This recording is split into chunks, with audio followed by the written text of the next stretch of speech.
คลองทวีตนเลอมสถัดនៅទីខាងត្បូងផ្លូវទៅកាន់ប្រាសាទបាយ័នប្រើប្រាស់សម្រាប់មនុស្សគ្រប់ស្រទាប់វណ្ណៈដែលអាចចេញចូលបានគ្រប់ពេលវេលាតាំងពីព្រលឹមទល់ព្រលប់ក្នុងគោលបំណងកិច្ចការរដ្ឋបាលសាសនានិងការរកស៊ីជួញដូរ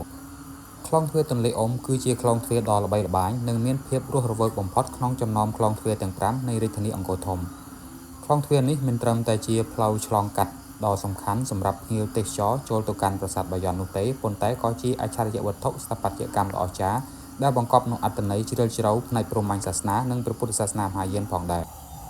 លក្ខណៈពិសេសនៅផ្នែកខាងលើនៃខ្លងទ្វារមានចម្លាក់ព្រះភ័ក្ត្រដ៏ធំចំនួន4បែរទៅរកទិសទាំង4ដែលតំណាងឲ្យព្រះលោកេស្វរៈមើលថែរក្សាទឹកដីនិងប្រជាជនដោយព្រហ្មវិហារធម៌ទាំង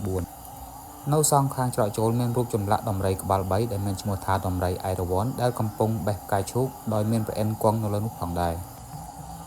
នៅសងខាងស្ពានហាលឆ្លងកាត់កសិនទឹកមានរូបចម្លាក់យក្សអសុរាចំនួន54នៅខាងឆ្វេងនិងទេវតាចំនួន54នៅខាងស្ដាំដែលកំពុងចាប់ទាញតួខ្លួនពស់នាគរាជវ៉ាសុគី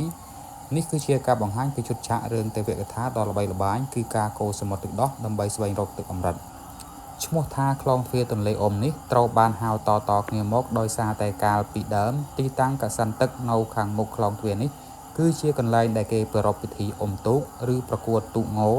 ដោយសារតែការប្រណាំងទូកអុំនៅទីនោះទើបអ្នកស្រកស្រឡាញ់នឹងហៅខ្លងទ្វារនេះថាខ្លងទ្វារទន្លេអុំ